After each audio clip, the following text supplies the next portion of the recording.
50 metres below the surface of the Mediterranean, just off the fishing port of Porticello, the wreckage of the super yacht Bayesian sits in the crushing dark. The water at this depth is entirely stripped of the warmth and sunlight that characterises the Sicilian coast above.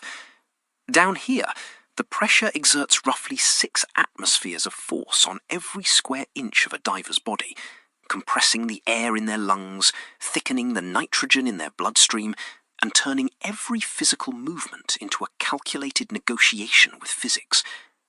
This was the environment where, on the 9th of May 2025, 39-year-old Dutch diver Rob Haben lost his life while conducting preparatory work to sever the vessel's massive 75-metre aluminium mainmast. The tragedy of the Bayesian salvage operation threw a stark, unforgiving light on the extreme demands of commercial diving, specifically regarding the background and verified experience of the individuals sent into these hostile conditions.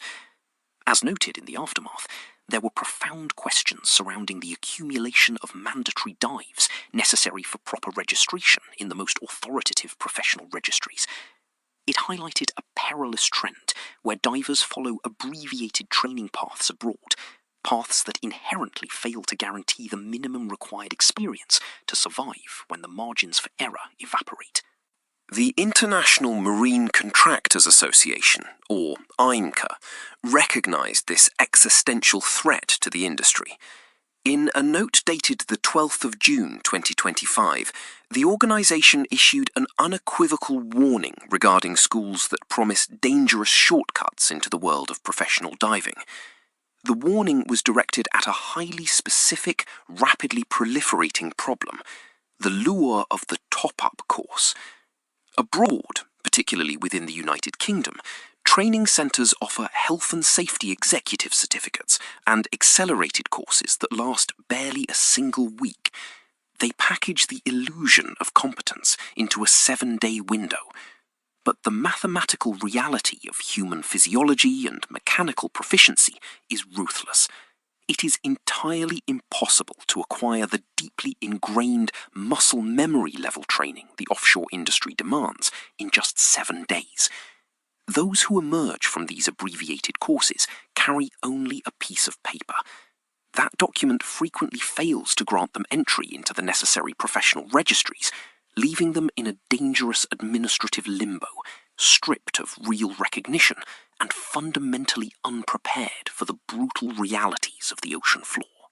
Safety in the commercial offshore sector is not something that can be fast-tracked through intensive classroom sessions or easy stamps on a certificate. It is forged exclusively through hours spent submerged in the water, subjected to the cold, the isolation, and the relentless pressure. At serious institutions like CEDIFOP, a full member of the International Diving Schools Association, or IDSA, the logic of the shortcut is categorically rejected. The training adheres to a surgical precision that mirrors the exact IMCA recommendations. To understand the chasm between a 7-day top-up and legitimate offshore training, one must examine the specific mechanics of IDSA Level 3. Level 3 is the standard for surface-supplied offshore air diving, encompassing operations down to 50 metres. The progression is meticulously gated by actual, verifiable time spent breathing compressed gas at depth. For diving in the shallow range, from 0 to 30 metres, the absolute minimum requirement is 150 minutes of bottom time, distributed across at least 5 separate dives utilising an open bell. An open bell is a wet environment. The diver is exposed to the water column during the descent and ascent, relying entirely on their surface-supplied umbilical for life support, while the bell provides a structured platform and an emergency refuge. The requirements escalate sharply when the diver pushes past the 30-metre threshold, entering the twilight zone down to 50 metres. Here, the minimum mandated experience jumps to 310 minutes of bottom time across 10 separate dives. The diver must operate from a basket or a bell, and crucially, 2 of these dives must obligatorily touch the maximum depth of 50 meters. This is not a simulated depth in a hyperbaric chamber. It is raw, open water exposure. Furthermore, IDSA Level 3 demands a highly specific mechanical specialization, the operation of the hot water suit. At 50 meters, helium mixtures are often required to prevent nitrogen narcosis, but helium strips heat from the human body at an alarming rate. To prevent rapid, fatal hypothermia, the diver wears a specialized suit flooded with heated water, piped down from a surface boiler through the main umbilical, and distributed across the diver's chest, back, and limbs via a network of internal perforated tubes. The training mandates at least 3 dives using this equipment, each lasting a minimum of 30 minutes. The diver must learn to manage the thermal flush, communicating constantly with the surface to adjust the water temperature, ensuring they are neither scalded by water that is too hot, nor frozen by a sudden failure in the supply line. For divers attending schools that are not full members of IDSA, these exact numerical requirements must be doubled. This punitive doubling makes the path incredibly protracted, or, as is tragically more common, leaves the diver's education painfully incomplete, substituting actual depth experience with theoretical knowledge. Beyond Level 3 lies the apex of the profession, IDSA Level 4. This is the domain of the closed bell diver.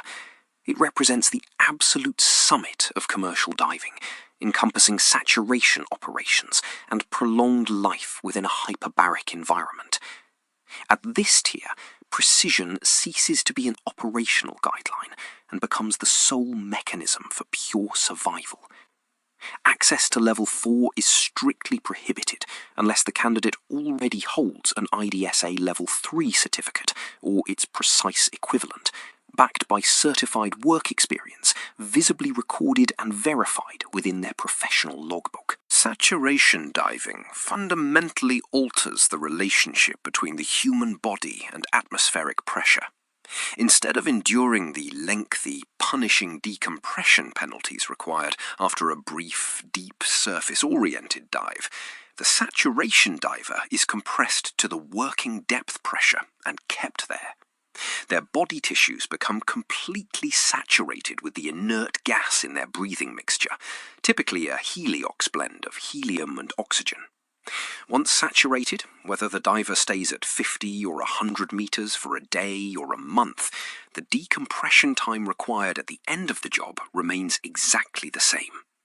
They live inside a pressurized habitat on the deck of a dynamically positioned dive support vessel, breathing the same pressurized gas, sleeping, eating, and existing in an entirely separate atmospheric reality from the crew just inches away on the other side of the steel bulkheads. For full member schools like CEDIFOP, the training for Level 4 requires a minimum of 10 closed bell dives and a total accumulated bottom time of 500 minutes. That equates to 8 hours and 20 minutes of actual in-water operations deployed from the closed bell. During these specific dives, the student cannot merely be a passenger. They must gain rigorous alternating experience in 2 distinct roles, as the active diver outside in the water and as the bellman inside the bell. The bellman is the diver's immediate lifeline. Positioned inside the pressurized, dry environment of the closed bell, the bellman manages the diver's excursion umbilical, feeding out the heavy bundle of gas hoses, communication wires, and hot water lines as the diver moves towards the worksite, and carefully taking up the slack to prevent fouling on subsea structures. The technical curriculum for Level 4 relies heavily on mastering the mechanics of transfer under pressure, universally known in the industry as TUP. TUP is the highly delicate mechanized process of moving human beings from the personnel transfer capsule, the closed diving bell, into the main hyperbaric living complex on the surface without ever exposing them to a drop in pressure. The bell is hoisted from the ocean floor by a specialized launch and recovery system, or LARS. As the bell clears the splash zone and is brought onto the deck, it is meticulously manoeuvred to align with the mating flange of the main chamber complex. The clamping mechanism engages, locking the two massive steel modules together. At this point, the trunk space between the bell's lower hatch and the chamber's side hatch is at normal surface atmospheric pressure.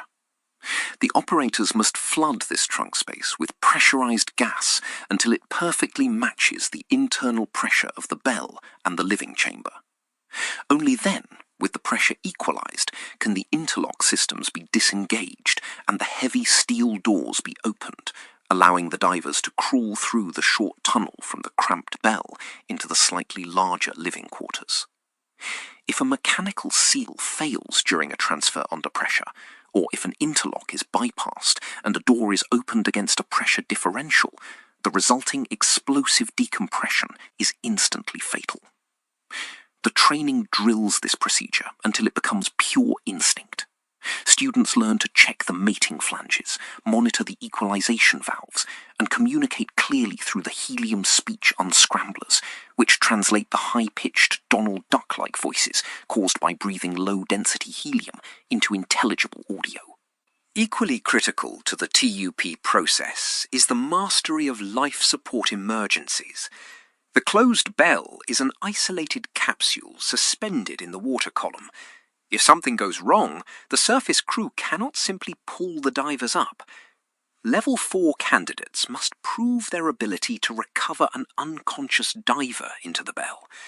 This requires the bellman to manually haul the dead weight of their partner up through the water column using the umbilical, physically drag them through the bottom hatch into the confined space of the bell, secure the hatch, and initiate emergency first aid, all while operating under the same immense pressure. They must demonstrate total competence in managing catastrophic failures in the onboard life support systems. This includes responding to a sudden loss of breathing gas by instantly switching to the onboard emergency bailout cylinders, handling a failure in the heating system, which can lead to rapid hypothermia, and maintaining operations during a total loss of communications with the surface dive control panel. This depth of practical, verifiable training is what separates true offshore professionals from those holding accelerated, paper-thin qualifications. But the industry does not rely solely on the integrity of the training schools to maintain these standards. In Italy, the barrier against the influx of underqualified divers from short foreign courses is codified into strict national law.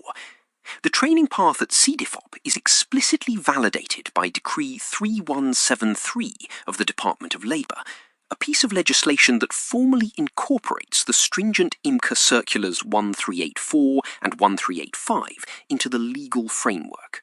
This legislative structure, specifically DPRS 13/2018, acts as an impenetrable wall. When a diver applies to change their professional position or seeks legitimate recognition to work on major offshore contracts, the Department of Labour scrutinises their documentation.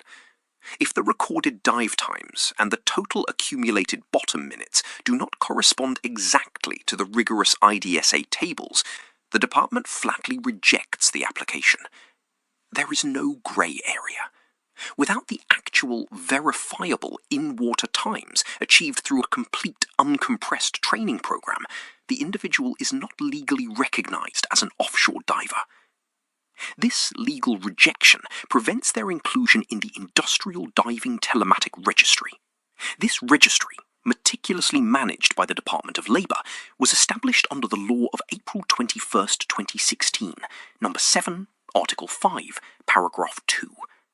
This specific law heavily regulates the training content required for the exercise of industrial diving activities. It mandates that titles and qualifications acquired at vocational training centres, centres that are accredited by the region and strictly conform to the prescribed IDSA standards, constitute the only suitable title for registration. Inclusion in this telematic registry is not merely a local bureaucratic hurdle, it is a credential that is recognisable and respected throughout the entire European community.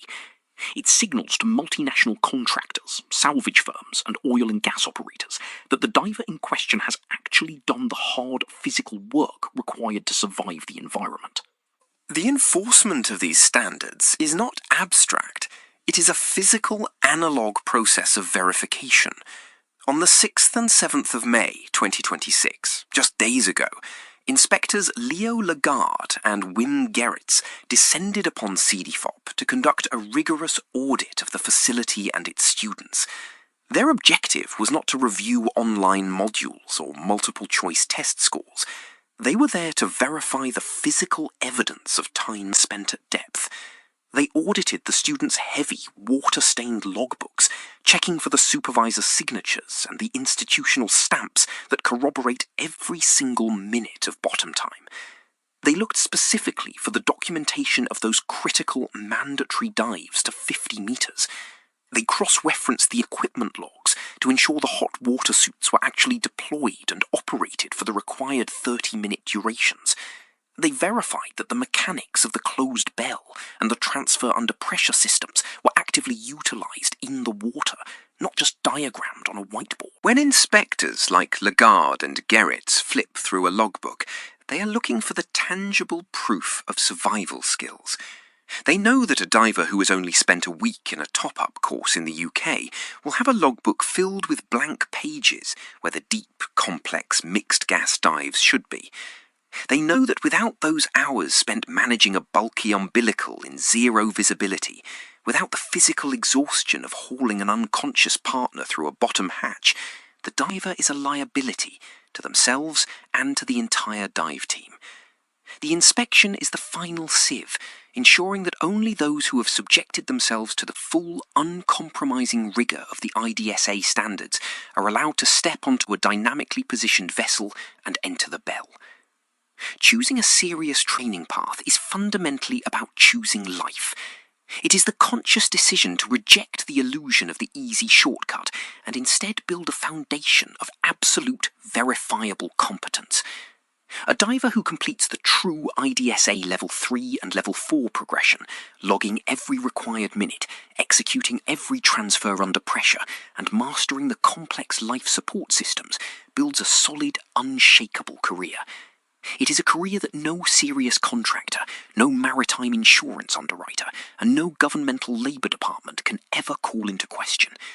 The depths demand respect, and that respect is paid in hours, not in expedited certificates.